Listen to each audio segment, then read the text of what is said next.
नमस्कार, मी प्रसन्न जोशी. आपण पाहताय 0 आवर एबीपी माझावर. सुरुवात करूयात सोशल मीडियावरती फिरणाऱ्या सध्याच्या मीमने. आणि मीम आहे सध्या आघाडीवर कुणाल कामरा, दिशा सालियान पिछाडीवर आणि औरंगजेबाचं डिपॉझिट जप्त होणार आहे. आता हे पहिल्यांदा कोणी म्हणेल अरे दिशा सालियानच्या मृत्यू दुःखद घटना आहे, त्याला मीम मध्ये कशाला आणता. पण त्याच्या मागचा अर्थ असा की गेल्या काही दिवसात थोडेसे नॉन इश्यू असणारे इश्यू ज्या प्रकारे मोठे झालेले आहेत, त्यामध्ये दिशा सालियान पिछाडीवर पडली, एकच दिवस तिला मिळाला. औरंगजेब तरी आठवडाभर लांबला आणि त्याचा आता डिपॉझिट जप्त होणार आणि सध्या आघाडीवर आहे कुणाल कामरा. ही स्थिती आहे महाराष्ट्रातल्या महत्त्वाच्या विषयांच्या चर्चेची.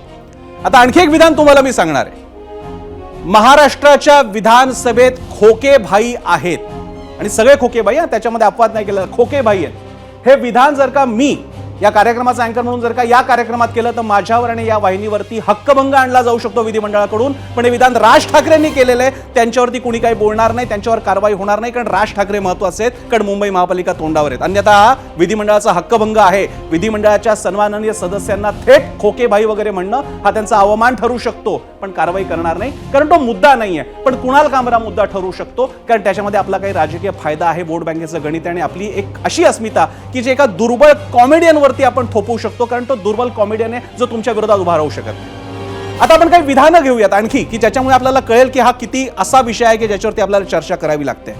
महाराष्ट्रात ठोकशाही सुरू आहे. पु ल देशपांडे, ये आजादी झूठी है, देश की जनता भूकी है, कोण म्हणालं होतं? अण्णाभाऊ साठे. स्वातंत्र्य कोणत्या गाढवणीचं नाव आहे? राजा ढाले. जर का मुख्यमंत्र्यांकडनं म्हटलं जात आहे की या देशाच्या संस्थांवरती आणि व्यवस्थेवरती प्रश्नचिन्ह उपस्थित करणारे अर्बन नक्षल आहेत, तर पु ल देशपांडे अर्बन नक्षल आहेत, राजा ढाले अर्बन नक्षल ठरतात. अण्णाभाऊ साठेंचं काय करायचं? कारण त्यांनी लोकांची वेदना मांडली होती आणि त्यासाठी काव्य, लेखन, वक्तृत्व, व्याख्यान या सगळ्या गोष्टी माध्यमं असतात. आणि विनोद हे ज्याचं माध्यम आहे तो आहे कुणाल कामरा, की जो एक व्यक्ती आहे, व्हिडिओ करतो, ऑडिओ करतो, कार्यक्रम करतो, निघून जातो. पण त्याच्यासाठी आज विधिमंडळाचा एक दिवस, विधिमंडळाचा जो तुमच्या आमच्या पैशातून खर्च केला जातो, एक दिवस आपण त्याच्यावरती घालवलेला आहे सगळ्यांनी. आणि त्याच्यावरती चर्चा पण करावी लागते आम्हाला 0 आवर मध्ये, कारण करणार काय? विषय जर का थेट मुख्यमंत्र्यांपर्यंत जात असेल, विरोधी पक्ष त्याच्यावरती बोलत असतील तर करावं तर लागेलच. आणि विरोधी पक्षांनी सुद्धा फार कुणाल कामराचे गोडवे गाऊ नयेत. याच शिवसेनेने उद्धव बाळासाहेब ठाकरे, जी मूळची शिवसेना होती, मुंबईतल्या एका चॅनलवरती हल्ला केलेला आहे. याच उद्धव ठाकरेंच्या आधीच्या शिवसेनेनं अगदी पु ल देशपांडेंना सुद्धा आणि साहित्य संमेलनाला गाढवांचा बाजार म्हणणारी हीच शिवसेना, त्यांनी किमान आता माध्यमांची आणि अभिव्यक्ती स्वातंत्र्याचे गोडवे त्यांनी सुद्धा गाऊ नयेत. म्हणून हा मुद्दा सगळ्या अर्थानं समोर यावा, यासाठी आजच्या चर्चेचा घाट. आणि यावरती गेस्टकडे जाण्यापूर्वी कोणता मुद्दा आपण चर्चेला घेतलाय तो आपण एकदा बघूयात आणि जाऊयात आपल्या सगळ्या पाहुण्यांकडे. बघूयात माझाचा आजचा प्रश्न कोणता आहे 0 आवरसाठी. कॉमेडियन कुणाल कामरानं खालच्या दर्जाचा व्यंग करत एकनाथ शिंदेचा अपमान केला, त्यानं माफी मागावी. मुख्यमंत्री देवेंद्र फडणवीस यांचं वक्तव्य तुम्हाला पटतं का? होय किंवा नाही तुम्ही उत्तर देऊ शकता. त्यासाठी आमचा एबीपी माझाचा एक्स हँडल असेल, युट्यूब असेल, इंस्टाग्राम किंवा फेसबुक असेल, तुम्ही तिकडे जाऊन तुमचं मत व्यक्त करू शकता. तुमच्या मतांचं स्वागत आहे. त्याचप्रमाणे हा कार्यक्रम सुरू होत असताना जर का आपण काही कमेंट्स या कार्यक्रमाच्या या आमच्या व्हिडिओ स्ट्रीमच्या खाली, युट्यूब स्ट्रीमच्या खाली केल्या तर त्याही आम्ही दाखवू, जेवढ्या शक्य होतील तेवढ्या आम्ही दाखवू. पुन्हा आपण चर्चेला सुरुवात करूयात. आपल्यासोबत मान्यवर आहेत, माझ्यासोबत जे सगळे पाहुणे आहेत तिकडे आपल्या विविध ठिकाणच्या स्टुडिओमध्ये मी सगळ्यांची ओळख करून देतो. आपल्यासोबत आहेत रामदास फुटाणे, राजकीय विडंबन ज्यांनी लोकांना शिकवलं असेल, कॉमेडियन्सना, मराठी लोकांना ज्यांनी दाखवून दिलं काय असतं विडंबन, उत्तम विडंबन, ते रामदास फुटाणे आपल्यासोबत आहेत. किशोरी पेडणेकर थोड्याच वेळात येतील, शिवसेना उद्धव बाळासाहेब ठाकरे पक्षाच्या नेत्या. डॉक्टर राजू वाघमारे, शिवसेनेचे प्रवक्ते, म्हणजे शिंदेच्या शिवसेनेचे प्रवक्ते आपल्यासोबत आहेत. Mandar Bhide, standup comedian. याशिवाय अक्षय बिक्कट थोड्याच वेळात आपल्यासोबत चर्चेमध्ये असतील. त्याचप्रमाणे आपल्यासोबत आहेत संग्राम खोपडे, सुप्रसिद्ध रेडिओ जॉकी, RJ संग्राम म्हणून ज्याला ओळखलं जातं. आणि आपल्यासोबत काहीच वेळामध्ये वरुण सुखराज हा स्वतः डॉक्युमेंटरी आणि फिल्म मेकर आहे आणि त्याचप्रमाणे कुणाल कामराचा मित्र पण आहे, तो थोड्या वेळात आपल्यासोबत येईल. सगळ्यांचं स्वागत. मी सगळ्यात आधी पहिल्यांदा जातो राजू वाघमारेंकडे. राजू वाघमारे, माझा आपल्याला प्रश्न आहे की कुणाल कामरा कोण आहे की ज्याच्यासाठी राज्य विधिमंडळ, उपमुख्यमंत्री, सर्व शक्तिमान शिवसेनेचे नेते एकनाथ शिंदे आणि त्यांचे कार्यकर्ते इतके चिडतात की तो स्टुडिओ फोडून टाकतात आणि कुणाल कामराला धमकी देतात आणि तो तुमच्या धमकीला काही म्हणतही नाहीये, त्याने विधानही मागे नाही घेतलेलं. काय कारण? तुम्हाला वाटतं नॉन इश्यू तुम्ही मोठा केलाय?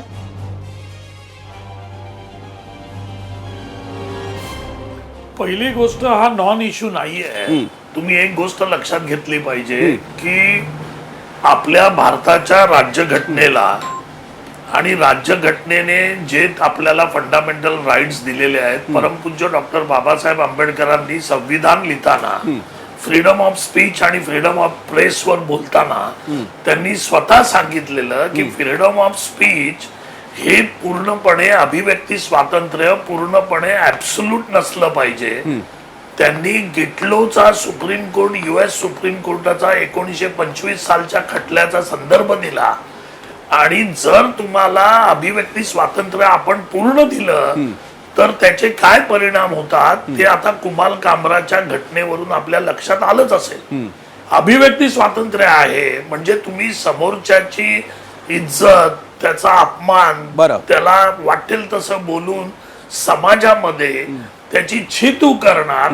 कशासाठी तर कोणीतरी तुम्हाला सांगितलेलं आहे म्हणून किंवा तुम्हाला आर्थिक जास्त फायदा होईल म्हणून आत्ताच्या डिजिटल जगात म्हणून तुम्ही समोरच्याला करणार आणि समोरच्याला करत असताना पब्लिक सेफ्टी पब्लिक मॉरॅलिटी याचा तुम्ही बळी देणार की ज्याचा बळी द्यायला संविधानाने तुम्हाला परवानगी दिलेली नाहीये.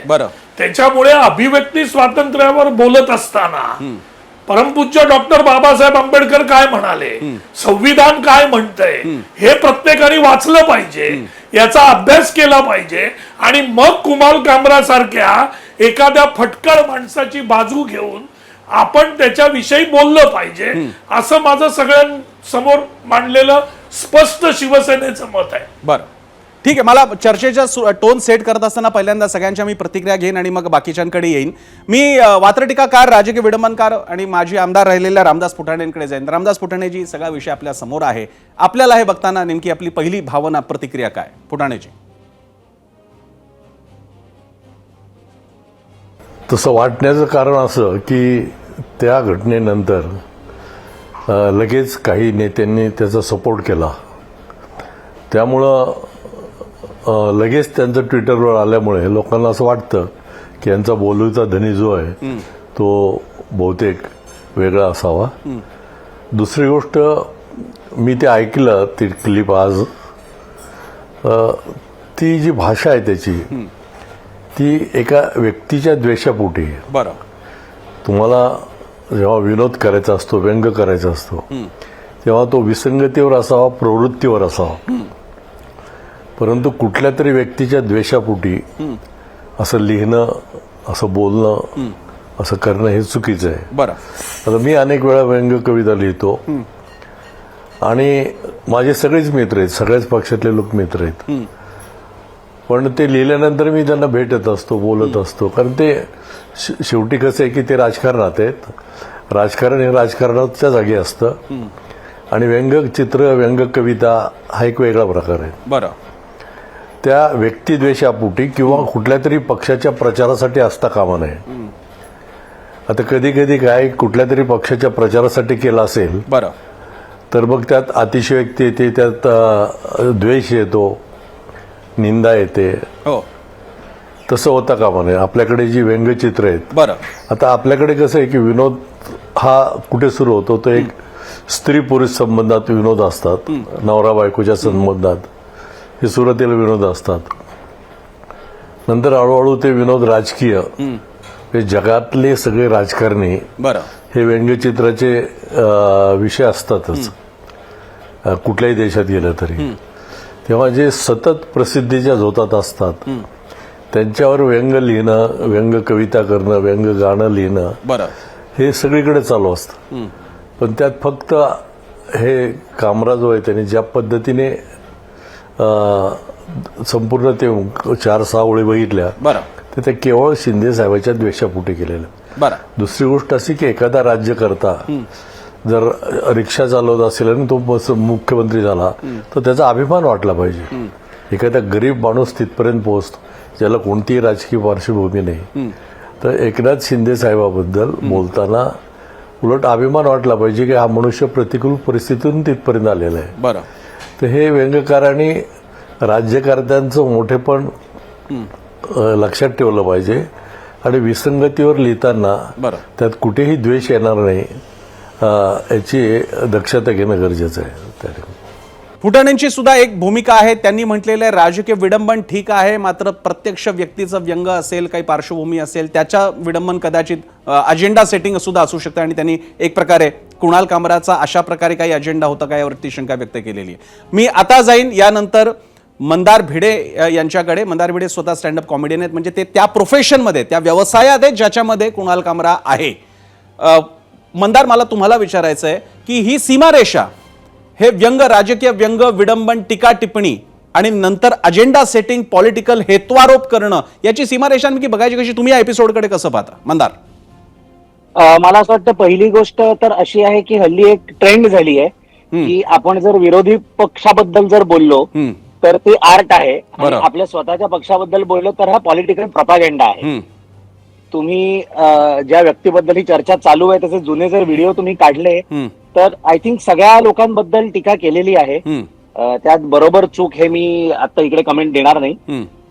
दुसरं एक आहे की आपण माननीय डॉक्टर बाबासाहेब आंबेडकरांना कोट करतो की त्यांनी फ्रीडम ऑफ स्पीच त्यांनी म्हटलेलं आहे की it has to have some limitation, some exception. पण डॉक्टर आंबेडकरांनी कुठेही हे म्हटलं नाहीये की त्याचं जर उल्लंघन झालं तर तुम्ही कायदा हातात घेऊ शकता. बरं, तुमच्या भावना दुखवल्या गेल्या तर त्याच्यासाठी तुम्हाला हिंसा करता येईल असं कुठेही संविधानात लिहिलं नाहीये. एक लॉ अँड ऑर्डरची यंत्रणा आहे. तुम्हाला नाही एखाद्याचं पटलं काही, तुम्ही पोलिसात तक्रार करा, तुम्ही कोर्टात अपील करा, तुम्ही जी काही लिगल प्रोसेस आहे. मी काही त्याच्यातलं तज्ज्ञ नाही, पण जितकं थोडंफार नागरिक शास्त्र मी शिकलोय, मला असं वाटतं की हिंसेला कुठेही जागा नसावी.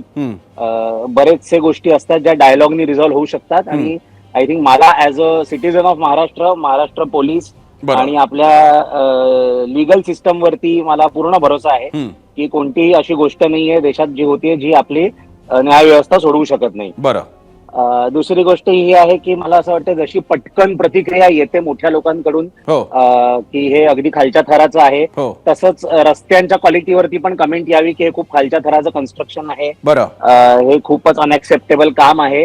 आय थिंक त्यांनी जनतेचा जास्ती फायदा होईल. असे घटना ज्या आहेत आणि ह्या होतच राहतात. माझं वय आता 41 आहे. दर काही वर्षांनी असं कोणीतरी एक विधान करतं ज्याच्यावरनं खूप बवाल जो आपण म्हणतो तो होतो, आणि 4 दिवसांनी लोक विसरून जातात. त्याच्यामुळे अति त्याला हे देऊ नये वेटेज, जितकं त्याची गरज आहे त्याच्या. अर्थात मंदार, तुम्ही म्हटलाय तर हा मुद्दा बरोबर आहे. कुणालने यापूर्वी सुद्धा विनोद केलेले आहेत आणि अशा मुद्द्यांपेक्षा अधिक सिरियस मुद्दे आहेत. एक छोटंसं उदाहरण सांगायचं झालं तर या कार्यक्रमासाठी मी कुणालच्या व्हिडिओज आणि सोशल प्रोफाईल चेक करत होतो. त्याने फेसबुकवरती त्याच्या अकाउंटवरती लिहिलेलं आहे, मैं काँग्रेस से नफरत करता हूं मां कसम, आणि खाली कोपऱ्यात लिहिलंय लेकिन बीजेपी से थोडी और करता हूं. त्याने स्वतःचा एक स्टँड सांगितलेला आहे की तो भाजप आणि काँग्रेस दोघांच्या बाबतीत टीकात्मक आहे, मात्र भाजपच्या बाबतीत त्याचा राग थोडासा अधिक आहे. व्यक्ती म्हणून त्याचा तो अधिकार असेल. पुन्हा आपला मुख्य मुद्दा आहे कॉमेडियनचा मुद्दा, किती मोठा करावा आणि समजा करायचा असेल पूर्ण अधिकार आहे. तुम्हाला कायदेशीर कारवाई करण्याचा 100% अधिकार आहे. आज जे तोडफोड करण्यात आली आणि त्यांना जामीन मिळालेला आहे, तुम्ही कोणता प्रेसिडेन्स, तुम्ही कोणता नियम एक प्रकारे दाखवू पाहताय समाजाला, हा मुद्दा महत्वाचा आहे. मी आता जातो अक्षय बिक्कडकडे. अक्षय सामाजिक विषयांवरती लिहित असतो, त्याच्यानंतर मी संग्रामकडे सुद्धा जाईन. अक्षय, या सगळ्या प्रकरणामध्ये हिंदुत्ववादी हे सगळे पक्ष आहेत, प्रामुख्याने शिवसेना आणि भाजप. माझं एक निरीक्षण असं आहे की भाजप समर्थकांमध्ये आजच्या या सगळ्या घडामोडींच्या बाबतीत थोडे स्केप्टिकल आहेत की शिंदेच्या सैनिकांनी असं करायला हवं होतं का, फारच मोठा विषय करण्यात आला का, काय भावना आहे त्या बाबतीत? मी काय भाजपचा प्रवक्ता नाही, पहिली गोष्ट. आणि दुसरी गोष्ट, कुणाल कामरा जे काही त्याचं वक्तव्य आहे ते चूक का बरोबर किंवा ते अभिव्यक्ती स्वातंत्र्याच्या कक्षेमध्ये येतं की नाही हे ठरवण्याचा जो अधिकार आहे तो कोर्टाला आहे. तो काही कुठलाही झुंडीला नाहीये किंवा कुणीही कोणतं ज्यावेळेस विधान करतं तर त्याचा अधिकार कधीही झुंडीला नसतो.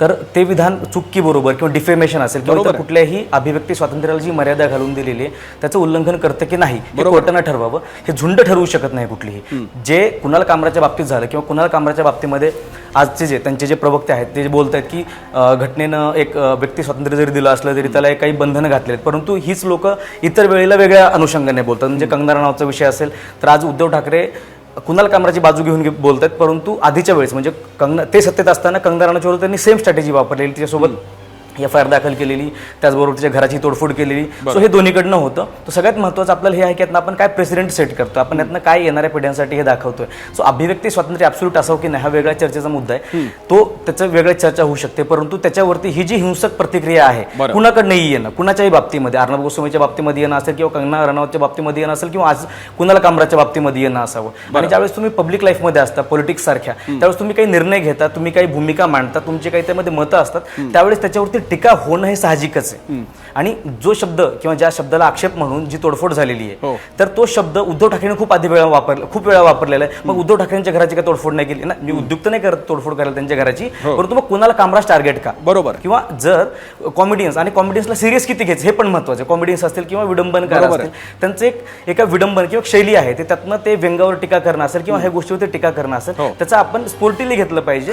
आणि काय होतं की एका वेळी काही लोक अक्षयचा एक मुद्दा अतिशय महत्वाचा आहे आणि हा मुद्दा मी कदाचित पुढे चर्चेत आलाच असता की कुणाल कामराने असं विधान जी काय केलेलं आहे, रिक्षावाला बाकी काय खोक्याचा मुद्दा असेल किंवा फडणवीस आणि त्यांचे संबंध शिंदे, त्यांनी नावं कुठे देवेंद्र फडणवीस उपमुख्यमंत्री असं म्हटलेलं नाही, उपमुख्यमंत्री एकनाथ शिंदे शिवसेना म्हटलेलं नाही, त्याने ते सगळं बिटवीन द लाईन्स सगळं सांगितलेलं, लोकांना जो कळायचा आहे तो कळलेला आहे. पण तसं असून सुद्धा समजा मानलं की ती खरंच टीका या नेत्यांवरची आहे, हे सगळे शब्दप्रयोग हे सगळे विरोधकांनी आधीच वापरून झालेले आहेत आणि कोणताही कॉमेडियन जे करतो तेच की जे समाजात घडतंय तेच तो दाखवतो व्यंगात्मक पद्धतीनं. त्यामुळे त्यातले कोणताही खोका शब्द वापरला गेलाय, गद्दार म्हटलं गेलेलं आहे, पण त्यांच्यावरती काही होत नाही, जसं आता अक्षय सांगत होता. पण हा कॉमेडियन तुम्हाला एकटा सापडलेला आहे तर तुम्ही मऊ लागते म्हणून कोपरानं खाण्याचा प्रयत्न करता. मी आता जातो संग्रामकडे. संग्राम, सगळा विषय तुझ्या समोर आहे. तू सुद्धा तुझ्या कार्यक्रमामध्ये हलक्या फुलक्या पद्धतीनं सटायरिकल, कदाचित कुणाल इतकं नसेल पण तू सुद्धा कमेंट्स करत असतो. कशा प्रकारे बघतोस तू या सगळ्या विषयाकडे? प्रसन्न बायको डॉक्टर क्लिनिक मध्ये होती, मी तिला फोन करून सांगितलं की एबीपी माझ्यावर जायचंय 8 वाजता. ती म्हटली अरे छान, काय विषय? मी म्हटलं कुणाल काम. तिने कटर बंद केलं आणि लगेच धावत घरी आली आणि ती मला काहीतरी बोलायला सांगितलं.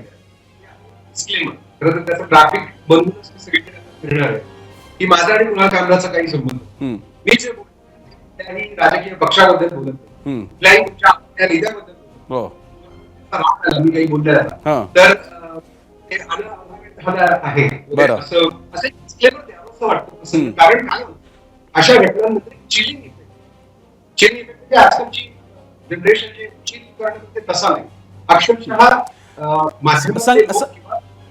गाड पडतात. म्हणजे काय होतं की अरे कुणाल कामराच्या ऑफिस असं होऊ शकतं, तर आपण कोण आहे? आपल्यावर आता तुझा आवाज आपण तुला फोनवरती पुन्हा लाईनअप करून घेऊ. तुझा आवाज जो दाबला गेला तो त्याच्यामागे कोणताही इतर कोणाचा हात नव्हता, तो तांत्रिकच अडचण होती, हे पण कृपा करून समजून घे, नाही तर त्याच्यावर व्हिडिओ वगैरे करायचाच. आपण तुला पुन्हा लाईनअप करून घेतोय. ऑडिओ तुझा असणार आहे, नीट तुला बोलू दिलं जाणार आहे. मी तोपर्यंत जरा वेळ काढण्यासाठी मी पहिल्यांदा जातो पुन्हा एकदा राजू वाघमारेंकडे. राजू वाघमारेजी, माझा प्रश्न असा आहे, तुमचे मुद्दे मान्य करूया आपण. कुणाल कामरा शिंदेबद्दल बोलत होता, चुकीचं बोलला, हा तुमचा मुद्दा आहे. कायदा हातात घेण्याची जबाबदारी ही अधिकार आपल्या कार्यकर्त्यांना कोणी दिला, पहिला मुद्दा. आणि त्यातही जर का तुम्ही सत्ताधारी पक्ष असाल तर हे करून तुम्ही पायावर धोंडा नाही का पाडून घेतला? राजू वाघमारेजी.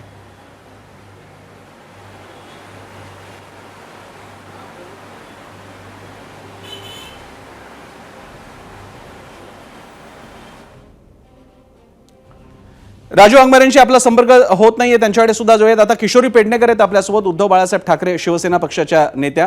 किशोरी पेडणेकरजी, आपला पक्ष कुणाल कामराची बाजू घेतोय, मात्र त्याने जे शब्द वापरलेले त्या सगळ्याचं आपण समर्थन करता का? आणि माझा हाही प्रश्न आहे की असेच प्रकार शिवसेना, जी एकीकृत शिवसेना होती, अखंड शिवसेना, तिच्याकडून सुद्धा झालेले आहेत. मग आपण केले तेव्हा ते आमचा अधिकार होता आणि आता शिंदेच्या शिवसेनेने केले तर मात्र अभिव्यक्ती स्वातंत्र्य, लोकशाहीवरती घाला वगैरे, हे कसं काय? नाही, मुळामध्ये कुणाल कामरा हे कालच्या राड्यानंतर अगदी सर्वसामान्य लोकांना कळले. कारण कुणाल कामरा हे माझ्यासारखीला तर माहितीच नव्हतं. म्हणजे विडंबन असतं हे आम्ही याच्यामध्ये शिकलोय शाळा कॉलेजमध्ये, पण त्या विडंबनाचा इतका परिणाम होतो. ज्या लोकांनी ज्या वेळेला म्हटलं आमच्याबद्दल ते विडंबन नव्हतं, ते थेट आरोप होता. हे गाण्याच्या स्वरूपात विडंबन केलं हे नक्की, पण कालचा जो राडा झाल्यानंतर सर्वसामान्यांच्या घरामध्ये कुणाल कामरा मात्र पोहोचले. हम्म. आणि ज्या पद्धतीने उद्धवजींवर म्हणा किंवा बाकी पण आज जर सोशल मीडिया बघितला तर बरं. इतक्या घाणेरड्या शब्दात हम्म. उल्लेख होतं, सगळं होतं. हम्म. मग आम्ही सुद्धा ते तेवढंच हलक्यात बरं घेतो. बरं. लोकांना सांगितलं जातं हलक्यात घेऊ नका, हम्म. आम्ही पण ते हलक्यात घेतो ना. हम्म. आणि ज्या पद्धतीने राडा झाला, हम्म. मग अगदी लेटेस्ट नागपूर सोडणार नाही हम्म. एकेकाला. मग आता तिथे काय पण करणार? किशोरीजी, तुम्ही राडा झाला तर जरा तुम्ही त्या बाबतीत तुम्हाला बरं वाटलं पाहिजे ना. शिवसेनेची परंपरा कोणीतरी पुढे नेत आहे, एकनाथ शिंदे पुढे नेत आहेत राडा करण्याची नाही, परंपरा. जर का एकनाथ मी- शिंदेचे कार्यकर्ते पुढे नेतात तुम्हाला आनंद झाला पाहिजे. मूळ धारा एकच आहे ना, ती राड्याची मूळ धारा एकच आहे ना. नाही, आपण ज्या पुढे आलो हम्म. या संपूर्ण राडे 1972 ला अगदी झालेले आहेत आणि ते आम्ही आतापर्यंत पाहिले पण. बरं. आम्ही काही राड्यांमध्ये आम्हीही होतो. हम्म. आमचं म्हणणं आहे हम्म. आता माझं महायुतीचं सरकार आहे, हम्म. एकदम फडणवीस सारखे मुख्यमंत्री आहेत हम्म. आणि नागपुरामधला राडा जरा पण ढील घेतला नाही, अगदी कडक भूमिका घेतली आहे. अशा कडक भूमिका सर्वकडे राहणार आहेत का? बरं, ठीक आहे. त्यामुळे आपण तुमचा प्रश्न म्हणून विचारत मी राडा- राजू वाघमारेंकडे जाणारच आहे. मगाशी त्यांचा संपर्क तुटला होता. मी फक्त आधी संग्रामची प्रतिक्रिया मला मगाशी तोडावी लागली होती कारण आवाज नीट लाईनअप झाला नव्हता, थ्रू झाला नव्हता. संग्राम, पुन्हा एकदा तुझा मुद्दा पूर्ण कर. प्रसन्न, अशी घटना घडली की एक चिलिंग इफेक्ट सगळ्यांवर येतो, प्रत्येक परफॉर्मरवर, हो. फक्त कमेडियन्सवर नाही तर जे पब्लिकली अभिव्यक्त होत असतात. मग खरं. तुम्ही सोशल मीडियावर काही बोलत असाल, रेडिओवर, टीव्हीवर, न्यूज चॅनलवर बोलत असाल तर जी भीती तयार होते की अरे आपण काहीतरी बोललो आणि तो आपला विनोद फसला. बरं, विनोदात काय गंमत असते, मी आता कुणाल कामराबद्दलच बोलत नाही, इन जनरल बोलतोय हो. की विनोद करणं म्हणजे फास्ट बॉलर सारखं. एखादा नो बॉल पडतो, एखादा वाईडही पडतो, एखादा बाउन्सर जातो, पण विकेट काढायची असेल तर तुम्हाला 6 बॉल टाकत राहावं लागतं आणि ती रिस्क बरोबर आहे. घ्यावी लागते.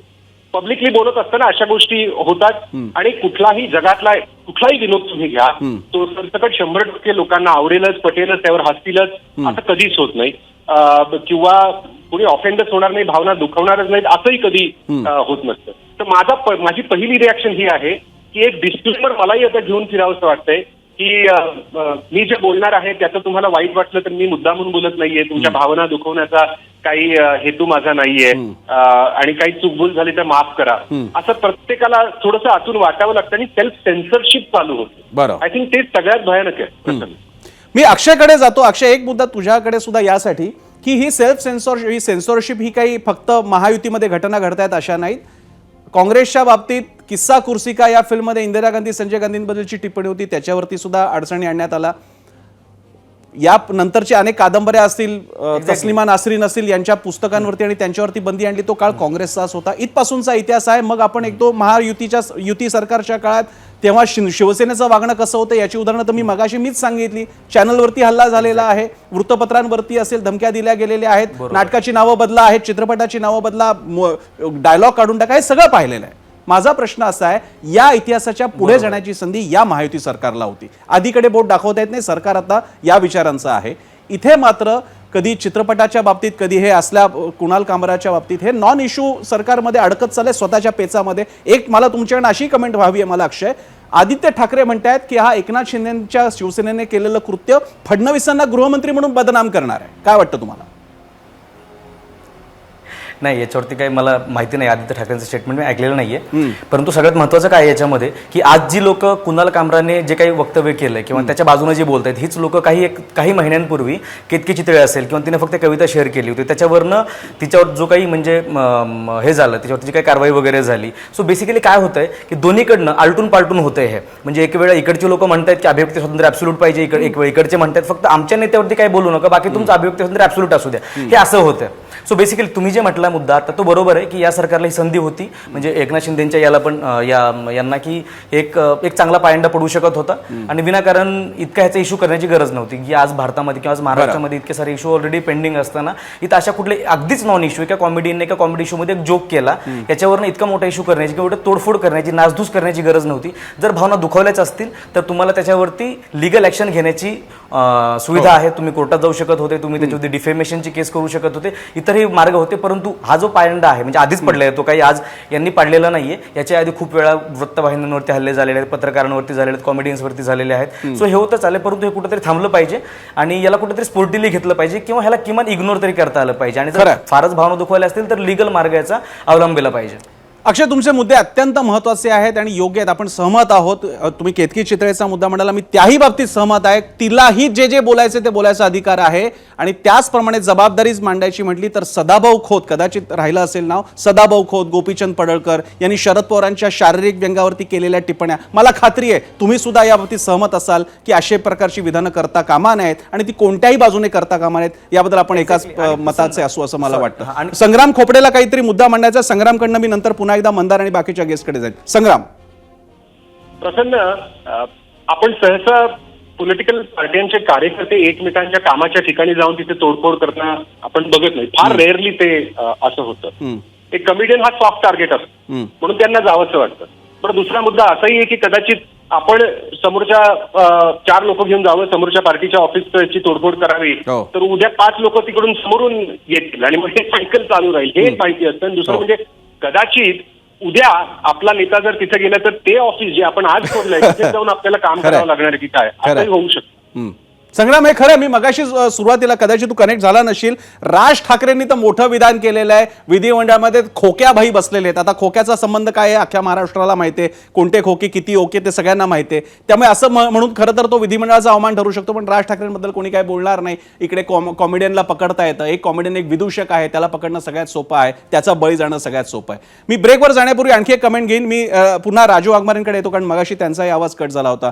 राजू वाघमारेजी, माझा प्रश्न असा होता, तुमचा जरूर विरोध असू दे, तुम्ही जरूर केस फाईल करा, काही हवं ते करा, पण आज स्टुडिओ फोडणे ही दहशत माजवण्याचा जो प्रकार आहे त्याचा अधिकार आपल्या पक्षाला कुणी दिला आणि अशा प्रकारे आपण इतरांसमोर दाखवून दिलं की आम्ही अशा गोष्टी करू सत्ता असताना, हे वाटत नाही चूक झाली?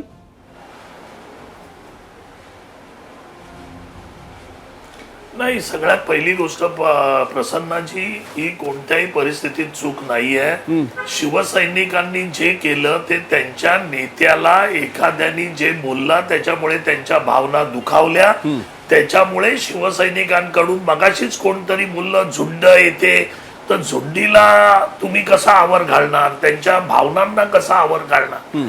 त्याच्यामुळे मला तुमच्या चॅनल तर्फे सगळ्यांना सांगायचंय की पहिली गोष्ट, तुम्ही वैयक्तिक टीका टिप्पणी करत असताना, विनोद करत असताना तुम्ही काळजी घेतली पाहिजे, हे नक्की. आणि राहिला प्रश्न की जे हलके आहेत ते हलक्यातच घेणार. आमचा नेता स्पष्ट 10 वेळा सांगतोय की बाबा मी जड आहे, मला हलक्यात घेऊ नका. तर आमचं स्पष्ट सांगणं आहे महाराष्ट्राला आणि सगळ्यांना की आम्हाला हलक्यात घेऊ नका. शिवसेना शिवसेनेच्या भाषेत उत्तर देणार, तर तुम्ही काळजी घ्या. कारण शिवसैनिकांचा अपमान झाल्यानंतर त्यांच्या ज्या भावना करू शकणार नाही, आम्ही त्यांना कंट्रोल करणार नाही. आम्हाला हलक्यात घेऊ नका हेच आम्ही सांगतोय की याच्या पुढे प्रत्येकाने काळजी घ्यावी. आमच्या नेत्याबद्दल बोलताना काळजी घ्या, उगाच करू नका, कारण आम्ही शिवसैनिकांना उडी मारून आलेला शिवसैनिक. मग काय होणार? अहो, शिवसैनिकांना एक लक्षात घ्या, ज्या पार्टीत आपण जातो त्या पार्टीशी 100% इतबारे तुम्ही राहायचंय. आम्ही इमाने इतबारे राहतोय. तुम्हाला वाईट वाटण्याचं कारण नाही म्हणून सांगितलं. तुम्ही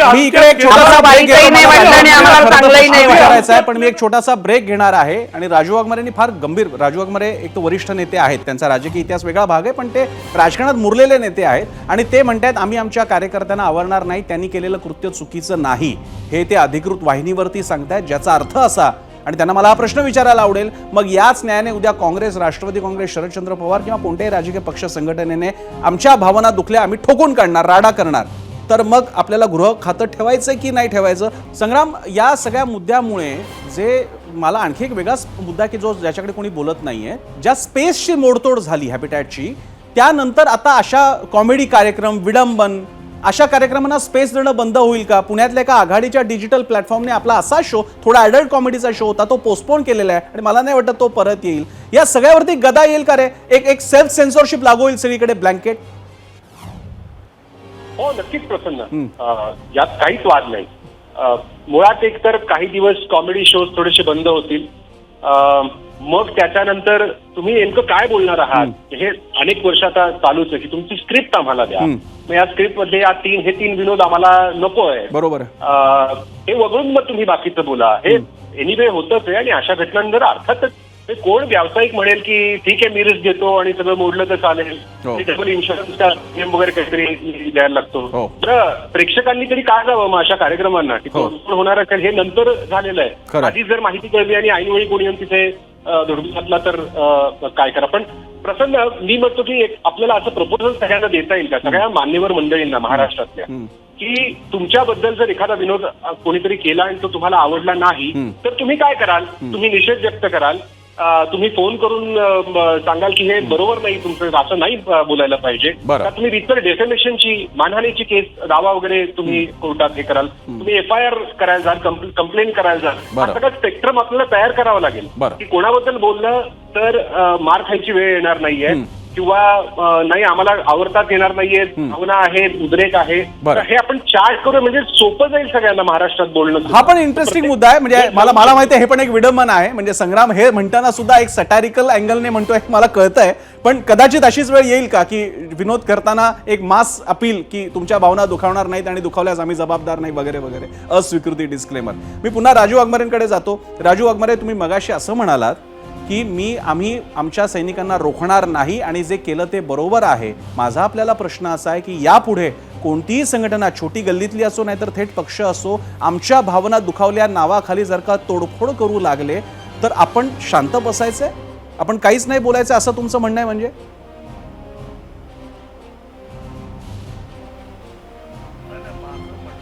वेगळं आहे. तुम्ही तुमचे शब्द माझ्या तोंडात घालू नका. माझं म्हणणं काय आहे की सगळ्यात पहिली सगळ्यांनी एक गोष्ट लक्षात ठेवली पाहिजे की एखादा नेता, मग तो कोणत्याही पक्षाचा असो, तो नेता बनवण्यासाठी, तो नेता बनण्यासाठी तो 40 वर्ष 50 वर्ष खस्ता खातो. खालून एकनाथ शिंदे सारखा माणूस खालून गरिबीतून वरती येतो, लोकांचे प्रश्न सोडवतो आणि तो नेता बनतो. मग तो कोणत्याही पक्षाचा असू द्या, ज्यावेळी तो त्या पातळीपर्यंत जातो, मुख्यमंत्री जरा ऐकून घ्या हो, तो ज्यावेळी मुख्यमंत्री बनतो, मग तो कोणत्याही पक्षाचा नेता असू दे. आता काही नेते जन्मानी तिथे जन्माला आले म्हणून मुख्यमंत्री बनतात.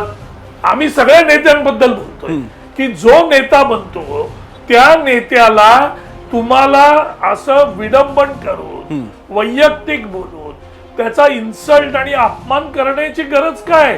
तुमच्याकडे खूप मुद्दे आहेत विनोद करायला, आणि जर ती रिस्क तुम्ही घेत असाल तर त्या रिस्कचे जे तोटे होतील ते घेण्याची तयारी तुम्ही ठेवली पाहिजे. तुम्हाला कोणी सांगितलं की तुम्ही अशा पद्धतीने एखाद्याचं पूर्ण आयुष्य त्यांनी डावावर लावलेलं असतं आणि ते तुम्ही क्षणात तुम्ही कॉमेडी करता म्हणून तुम्ही त्याचा अपमान करणार आणि तुम्ही वाटेल तसं. राजू वाघमारे, जर का हे तुम्ही कॉमेडियन बद्दल बोलत असाल, राजू वाघमारे तुम्ही हे जर का एका कॉमेडियन बद्दल बोलत असाल, एक तर त्याने कुठेही एकनाथ शिंदे उपमुख्यमंत्री म्हटलेलं नव्हतं, पण धरून चालू की कुणाल कामारेची सगळी टीका शिंदेबद्दलची होती. मी तुमच्याशी सहमत होतो. प्रश्न असा राजू वाघमारे, फक्त अशा स्थितीमध्ये राजू वाघमारे, अशा परिस्थितीत गद्दार, खोके, गद्दारी, चोरी हे सगळे शब्द उद्धव बाळासाहेब ठाकरेंपासून शिवसेनेच्या सगळ्या नेत्यांनी, अनिल परबांपासून सगळ्या नेत्यांनी ही वेळोवेळी विधानं केलेली आहेत. त्यांचं का नाही करणार मग तुम्ही? पण तुमचे सैनिक मातोश्रीवर का नाही गेले? कारण कुणाल कामरा दुर्बळ आहे, कारण तो स्टुडिओवाला दुर्बळ आहे म्हणून तुम्ही केले. माझा प्रश्न ते शब्द जिकडे आले तिकडे माझा ऐकून तर घ्याल. मला प्रश्न विचारला ना प्रसन्न, बोला. बोला प्रसंगा मला प्रश्न विचारला ना, मला उत्तर देऊ द्या. बोला. राजकारणामध्ये तुम्हाला राजकारणाच्या नेत्यांकडून तुमच्यावर टीका होते, ती तुमच्या लेवलची असते. तुमच्या लेवलचे पुढे मागे असणारे राजकीय पक्षाचे नेते असतात. आज तुम्ही अँकर म्हणून काम करता, उद्या तुमच्या एबीपी माझामधला एखादा पिऊन असेल, एखादा चहा देणारा असेल, त्यांनी तुम्हाला सांगितलं की तुम्ही कसं वागायला पाहिजे आणि काय करताय, तर तुम्ही काय कराल? दुर्लक्ष. तुम्ही ऐकून घ्याल का? नाही. दुर्लक्ष. तुम्ही आता अँकर म्हणून टीव्हीवर सांगाल नाही नाही दुर्लक्ष करेन. घेईल त्याचं, पण मी दुर्लक्ष करेन. लक्षात घ्या, हे तुमचं दुर्लक्ष असेल, पण अहो तुमच्यासारखे सगळे लोक वागतील का? तर नाही. एखाद्याला आवडणार नाही, तो त्याला काढून टाकेल, त्याला दुसऱ्या सेक्शनला पाठवेल. हे काय आहे? तो गरीब आहे कुणाल कामरा, एक माणूस आहे म्हणून नाही. ह्या तुम्ही त्या भावना कुठपर्यंत दुखवता? शब्दाला शेवटी धार आहे ना. तुम्ही कुठपर्यंत जाता आणि तुमची लायकी काय? तुम्ही कुठपर्यंत कोणाला बोलणार आहात? ह्या गोष्टी लक्षात घ्या ना. राजकारणामध्ये या गोष्टी जेव्हा मी तुम्हाला राजू वाघमारे, मला मुद्दा कळला, मला तुमचा मुद्दा कळला. एक तर तुम्ही उदाहरण चुकीचं दिलं. मला जर का कोणी सभ्य शब्दात काही सांगत असेल तर मला कुठल्याही माणसाला सांगितलेलं मी ऐकून घेईन. पण तुम्ही म्हणताय तसं असभ्य शब्दात सांगितलं तर मी ते दुर्लक्ष करेन, मग तो आमच्या इकडचा असो नाही तर बाहेरचा असो. दुसरा मुद्दा, राजू वाघमारे, मी तुम्हाला भरपूर ऐकलं, मी तुमचं सगळं ऐकून घेतलं. मुद्दा असा आहे, तुम्ही चूक इथे अशी करताय, तुम्ही अशी चूक करताय, तुम्ही जो प्रेसिडेंस नेमून देताय की आमच्या पेक्षा लायकीचा नाही. आज मला सांगा, कुणाल कामराची ती सगळी विडंबन कविता आहे, तर ती कविता सुद्धा तसं म्हणाल तर कुणाल कामराचा तो परफॉर्मन्स माझ्या मते त्याच्या अतिशय ऑर्डिनरी परफॉर्मन्स पैकी आहे. त्याचे बेस्ट परफॉर्मन्सेस मी बघितलेले आहेत. हे फारच होतं, म्हणजे ट लावलेलं गाणं होतं ते, त्याच्यावरती कदाचित पुन्हा ट्यून चोरल्याचा पण आरोप होऊ शकतो. माझा मुद्दा असा आहे की तुमच्या या सगळ्या एपिसोडमुळे त्याचं सगळं 1 मिलियन प्लस व्ह्यूज आहेत त्या व्हिडिओला. टेलिग्राम आणि व्हॉट्सअपवरती ते व्हिडिओ सगळीकडे अवेलेबल आहे. काय उपयोग झाला मारामारीचा, काय उपयोग झाला राड्याचा, जे व्हायचं ते होऊन गेलेलं आहे. हेच जर का तुम्ही केलं नसतं राजू वाघमारे, तर तुमचा नेता म्हणजेच एकनाथ शिंदे हे वेगळे ठरले असते. हे शिवसेनेच्या आधीच्या नेत्यांपेक्षा वेगळे ठरले असते, क्लास अपार्ट ठरले असते, स्टेट्समन ठरले असते. नाही नाही नाही नाही नाही नाही, एक लक्षात घ्या, शिवसेना शिवसेनेच्या भाषेत बोलणार आणि त्याचे 1 मिलियन का 10 मिलियन होऊ द्या, पण आमच्याकडून आज महाराष्ट्राला आणि देशामध्ये आम्ही मेसेज दिलेला आहे की आमच्या नेत्याबद्दल वेडं वाकडं बोललात तर आमच्या शिवसैनिकांना कंट्रोल करू शकणार नाही. कृपा करून त्या वाटेला जाऊ नका. हा मेसेज आम्ही दिला ना, अख्ख्या महाराष्ट्राला आणि भारताला दिला. ठीक आहे, मला मंदार भिडेंना काहीतरी बोलायचंय. मंदार काय म्हणतोय? मंदार कोण बोललं? ठीक आहे, मला कळलं राजू वाघमारे, मला कळलं. मंदार भिडे, बाकीच्या गेस्टकडे जायचंय मला. मंदार, मला प्रसन्न असं वाटतं की कोणी कोणाची लेवल ठरवू नये. प्रत्येक जण आपापल्या काही गुण घेऊन आलेला असतो, प्रत्येकात काही अवगुण असतात. त्याच्यामुळे हे वाक्याशी मी सहमत नाही की एकाची लेवल वर असते एकाची लेवल खाली असते. बरोबर आहे. आय थिंक आपल्या संविधानाबद्दल आपण सुरुवात केली आहे चर्चेची, संविधानाबद्दल हे बोलून. संविधान सगळ्यांना एकाच लेवलवरती ठरवतो. बरोबर. मग तो देशाचा प्रधानमंत्री असू दे किंवा अगदी साधा अशिक्षित माणूस असू दे, लेवल बद्दल न बोललेलं असं मला वाटतं बरं आहे. प्रत्येकाचं आपलं एक स्किल सेट असतं. जसं आम्हाला राजकारणातलं काही माहिती नाहीये तसं बऱ्याच राजकारण्यांना कॉमेडी बद्दल काही माहिती नसतं. मी मगाशी म्हटलं तसं की एक राज्य एका मोठ्या घरासारखं असतं. सगळ्यांनी आपापसात संयम ठेवून वागायला लागतं, तरच ते एक गाडी असते ती पुढे जाते. एक हे आहे की जर इनटॉलरन्स असेल तर मग तो जो जी ऍक्शन आहे ती सगळ्यांसाठी सेम असली पाहिजे. तुम्ही म्हणालात तसं आज एक कमेडियन किंवा एक आर्टिस्ट सॉफ्ट टार्गेट आहे म्हणून त्याला टार्गेट केलं जातं. जे शब्द काल कुणाल कामरानी वापरले त्याहून अनेक खालच्या पातळीचे शब्द मी न्यूज चॅनल्सवरती इतर लोकांना वापरताना बघितलेत, पण त्यांच्यावर आजपर्यंत काही ऍक्शन नाही घेतली. बरोबर. कारण नाही करू शकत त्यांचं काही वाकडं. जस्ट बिकॉज कलाकार एक एकटा असतो, त्याचं काम पब्लिक डोमेन मध्ये असतं, त्याला लगेच माफी मागितल्याशिवाय दुसरा पर्याय नसतो. म्हणून हे दाबणं कुठेतरी बंद करायला पाहिजे. मला वाटतं राजकीय लोक आमच्यापेक्षा खूप वरच्या पातळीवर असतात, त्याच्यामुळे तुम्ही एकत्र घेऊन चालायला पाहिजे कलाकारांना, त्यांच्या विरोधात नाही चाललं पाहिजे. अगदी मंदार, हे धाडसाने तू बोललास याच्याबद्दल मला जास्त कौतुक आहे मंदार. आणि याचं कौतुक यासाठी आहे तुझं किंवा संग्रामचं सुद्धा. संग्राम हा आता या क्षणी प्रोफेशनल आरजे आहे, तू स्वतः एक प्रोफेशनल कॉमेडियन आहे. जी जबाबदारी महाराष्ट्रातल्या प्रसिद्ध डिजिटल प्लॅटफॉर्म जे त्यांचे कॉमेडी कार्यक्रम करत असतात की जे कधीही अशा विषयावरती बोलत नाही. मुंबईमध्ये पण असे हल्ले यापूर्वी झालेले आहेत जे या विषयावर बोलत नाही. त्यांना वाटतं सगळ्या गोष्टी म्हणजे फक्त कांद्या पोह्यासारख्याच असतात की खाऊन विसरून जावं. तिथे हे दोन जण संग्राम खोपडे आणि मंदार भिडे जाहीरपणे राजकारण्यांना सांगतात पहिल्यांदा मला त्यांना सलाम करायला कौतुक करायचं आहे. हे त्यांच्यापेक्षा लाख पटीने बरे आहेत की जी माणसं अशा महत्त्वाच्या विषयांवरती बोलू सुद्धा पाहत नाही. आणि आता आपल्यासोबत आहेत वरुण सुखराज हा स्वतः फिल्म मेकर आहे, डॉक्युमेंटरी मेकर आहे आणि कुणाल कामराचा जवळचा मित्र आहे. वरुण, या विषयावरती तुझी प्रतिक्रिया? सॉरी, मी थोडासा उशिरा जॉईन झालोय. हरकत नाही. एखादा स्पेसिफिक प्रश्न जर तू दिलास तर एकंदरीत ही पहिली एक तर प्रतिक्रिया म्हणजे हीच आहे की व्हॉल्टेअरचं जे म्हणणं आहे, the right to free speech is more important than the content of the speech. So आम्ही त्याच्यासाठी आज आणि उद्या कायमच भांडत राहू. आता काही एखादा प्रश्न असेल तर प्लीज आपण. वरुण, माझा एक प्रश्न आहे आणि जो आम्हाला सोशल मीडियावरती दिसतो आणि तोही मुद्दा घेतला पाहिजे. अनेकांचं असं सुद्धा म्हणणं आहे की तुम्हाला शिंदेवरती टीका काय पॉलिटिकल सटायर करा, पण तुम्ही जेव्हा गद्दार हा शब्द वापरता, तुम्ही आणखी काय फडणवीस काय गोदी में है वगैरे अशा स्वरूपाचे ते शब्द सगळे आहेत. म्हणजे तुम्ही फडणवीसांबरोबर असतात, बाकी तुम्हाला अस्तित्व नाहीये, तुम्ही गद्दार आहात. आपल्या सगळ्यांना माहिती आहे की हे पॉलिटिकल रेटॉरिक नेमकं कुणी कुणाच्या विरोधात वापरलंय. हे सगळे पॉलिटिकल कन्सेप्ट या शिवसेना उद्धव बाळासाहेब ठाकरेंनी वेळोवेळी एकनाथ शिंदेच्या बाबतीत वापरलेले आहेत. जेव्हा तुम्ही त्या भाषेमध्येच कॉमेडियन बोलू लागतो जी त्याची स्वतःची भाषा नाही, त्यावेळी तो त्या पॉलिटिशियनचा अजेंडा आहे का? आणि हा प्रश्न मी एकटा नाही विचारत आहे. आपल्यासोबत जे नेहमी शिवसेना भाजपच्या वेगळ्या पक्षांमध्ये नेहमी राहिलेले आहेत आणि आमदार राहिलेले आहेत आणि राजकीय विडंबनकार आहेत असे रामदास फुटाणे सुद्धा म्हणतायत की ती भाषा मला पटली नाही, मला त्याच्या मागे द्वेष दिसला एकनाथ शिंदेंबरोबरचा, मला त्याच्या मागे राजकीय अजेंडा दिसला. मला तोच प्रश्न तुम्हाला विचारायचा आहे वरुण. कुणाल कामरा स्वतःची निष्पक्ष कॉमेडियनच्या ऐवजी आता लाईन घेतलेली कॉमेडी करतोय का? माझा आवाज येतोय? हो, येतोय. वरुण बोला. मध्ये आवाज. हा, एक तर सगळ्यात महत्वाचं म्हणजे कुठलाही कलाकार हे स्वतःचं मत त्याच्या कलेतून मांडत असतो. There cannot be unbiased art. There never has been unbiased art. आम्ही पत्रकार नाही आहोत की आम्ही बॅलन्स्ड बोलू, आम्ही बॅलन्स्ड वागू. आम्हाला आमची मतं आहेत. ती मतं कुणाची रिझोनेट होत असतील तर त्याच्यात तो त्यांचा प्रॉब्लेम आहे, तो आम्ही ठरवून केलेला नाहीये. आताचा हा प्रॉब्लेम काय झालाय, आता मी एक छोटासा किस्सा सांगतो. कदाचित ह्या आधी कोणी सांगितला असेल नसेल माहित नाही, पण राहत इंदोरींचा तो एक किस्सा आहे फार प्रसिद्ध प्रसन्न, की आणीबाणीचा काळ होता. आत्ताच्या सत्ताधाऱ्यांचा लाडका काळ आहे तो, ज्याच्याविषयी त्यांना फार सतत बोलायला आवडतं. तर त्या काळात राहत इंदोरींनी एकदा सरकार चोर आहे असं म्हटलं होतं एका मुशायऱ्यामध्ये. तर त्यांना पोलीस स्टेशनला दुसऱ्या दिवशी बोलवलं गेलं आणि मग त्यांना विचारलं की अरे तुम्ही सरकारला चोर म्हणालात. तर ते म्हणाले हो मी चोर म्हणालो, पण मी कुठल्या सरकारला चोर म्हणालो हे कुठे क्लिअर आहे. मी भारत सरकार कुठं म्हणालो, मी पाकिस्तान सरकार असेल, अमेरिकन सरकार असेल. तर तो जो तिथला पोलीस इन्स्पेक्टर होता तो असा हसला आणि त्यांच्याकडे बघून म्हणाला की हमें पता नाही किसकी सरकार चोर आहे. आता हे ते गमतीने प्रत्येक मुशायऱ्यात सांगायचे.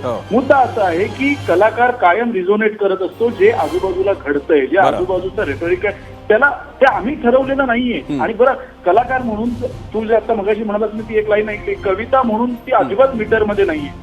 कविता म्हणून ती अत्यंत म्हणजे रामदास फुटाणेंसारख्या दिग्गजांच्या वात्रटिका ऐकत वाचत आपण मोठे झालेलो आहोत. त्यामुळे ही वात्रटिका सुद्धा नाहीये खरं तर त्या अर्थाने. माझा प्रॉब्लेम तसं त्याच्या पलीकडे आहे. जो प्रॉब्लेम मला ह्या निमित्ताने मांडायचा आहे की हे गद्दार म्हणणं आणि हे सगळं याही पेक्षा खालच्या पातळीवरच्या सगळ्या हे चालू होत्या. गेली 1.5-2 वर्ष आपण बघतोय. लाज वाटावी अशा पद्धतीने सगळी कारणे चालू आहे. कुठल्याही एका पक्षाच्या बाजूने नाही. एक कलाकार आहे, मला माझं स्वतःच एक अस्तित्व आहे. पण कुणाल कामराला अटक करणं या राज्याच्या गृह खात्याला केव्हाही शक्य आहे किंवा कुठल्याही पद्धतीची त्याच्यावरती रिएक्शन ऍक्शन घेणं. तरीही हा विषय अशा पद्धतीने धुमसत का ठेवला जातोय? अर्थसंकल्पीय अधिवेशनात ह्या राज्याच्या, ज्या राज्यात देशाची आर्थिक राजधानी मुंबई येते, ज्या राज्यामध्ये शेतकरी आत्महत्या होत आहेत, ज्या राज्याचं आरोग्याचं आणि शिक्षणाचं बजेट यावेळी लाजीरवाणं आहे, अशा अर्थसंकल्पीय अधिवेशनामध्ये एका कॉमेडियनवर चर्चा जर होत असेल तर ह्याच्यापेक्षा मोठा विनोद दुसरा कुठला आहे का? आणि मला ह्याच्यात विनोदही दिसत नाही प्रश्न, मला ह्याच्यात कॉन्स्पिरसी दिसते.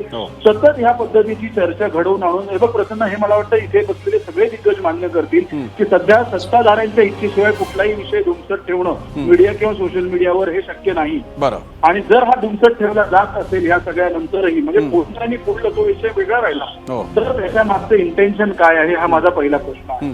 कारण कंटेंट रेग्युलेशन या गोष्टीवर गेले काही दिवस सतत सत्ताधाऱ्यांचा एक हे आहे. रणवीर अलाहाबाद या केसमध्ये सुद्धा हेच झालं. केस झाली, सगळं झालं. दुसऱ्या दिवशी काय तर पार्लमेंटरी कमिटी कंटेंटवर रेग्युलेशन आहे. हे सगळं हे त्यासाठी चाललंय अशी दाट शंका मला मनामधून येते. वरुण हेच मुद्दे थोडेसे वेगळ्या शब्दात असतील पण कार्यक्रमाच्या सुरुवातीला सुद्धा मी हे विचार मांडला होता हा मुद्दा ओपनिंगला सुद्धा की विधिमंडळाच्या एकेका दिवसावर कोट्यवधीचा खर्च असतो. आजचा जवळपास पाऊण दिवस हा या विषयावर गेलेला आहे. हा आपल्या सगळ्यांच्या खर्चातून गेलेला आहे. तुझेही मुद्दे महत्त्वाचे आहेत. फक्त आता वेळ मर्यादित असल्यामुळे मला पूर्ण दीर्घ घेता येत नाहीये कारण वेळेची मर्यादा तुझ्याकडे माझ्याकडे सुद्धा होती. पण एक मुद्दा महत्त्वाचा आहे वरुणचा की असे विषय सारखे काय येत आहेत. औरंगजेब झाला, आता काय दिशा सालियन, 1-2 दिवस होत नाही, आता काय कुणाल कामरा आणि ते होतं की नाही आता वाघ्याचा विषय पुढे येतोय. या सगळ्याचे ऐतिहासिक संदर्भ नक्कीच असतील पण ते आपले प्राधान्याचे विषय आहेत का? शिक्षणामध्ये सीबीएसई बोर्ड येतोय त्याचं काय करायचं, शेतकऱ्यांच्या आत्महत्येचं काय करायचं, विभागवार आपल्या ज्या एकमेकांची विषमता आहे त्याचं काय करायचं, शहरी बकालीकरण आहे त्याचं काय करायचं, शाळेच्या शिक्षणाचा असर अहवाल दरवर्षी येतो त्याच्याबद्दल काय करायचं, हे आमचे चर्चेचे विषय नसतील तर ही मोठीच काळी ज्याला म्हणतात ब्लॅक कॉमेडी म्हणतात ती कॉमेडी आहे लोकशाहीची की मग विधिमंडळामध्ये नेमके प्रश्न तरी कोणाचे आणि कशासाठी चर्चेला जाणार. आणि हा प्रश्न आम्ही लोकांसाठी ठेवणार आहोत. त्याच्यानंतर आजच्या प्रश्नाचं उत्तर जाणून घेण्यापूर्वी एक छोटासा ब्रेक. सगळ्या मान्यवरांचे मी आभार मानतो तुम्ही चर्चेसाठी वेळ दिला यासाठी. थेट जाणार आहोत माझा पोल सेंटरमध्ये. आजच्या प्रश्नाचं उत्तर तुम्ही लोकांनी मंडळींनी काय दिलेलं आहे पाहणार आहोत आमच्या आजच्या पोल सेंटरला. कॉमेडियन कुणाल कामरानं खालच्या दर्जाचा व्यंग करत शिंदेचा अपमान केला, त्यांना माफी मागावी. देवेंद्र फडणवीस यांच्या विधानाशी आपण सहमत आहात का? 53% होय म्हणतायत, 47% नाही म्हणतायत. एकूण पोल रिझल्ट 40,000 लोकांनी केलेल्या या ऑनलाईन वोटिंगचा हा परिणाम आहे. 53% होय, 47% नाही. अशाच प्रकारे ही चर्चा 0 आवरमध्ये यापुढे सुरू राहील. सोमवार ते शुक्रवार संध्याकाळी 7:56 वेगळा विषय मात्र तीच स्पष्टता, ती स्वच्छ विचारांची दिशा आणि चर्चा जनहिताची. पादरा 0 वर एबीपी माझा.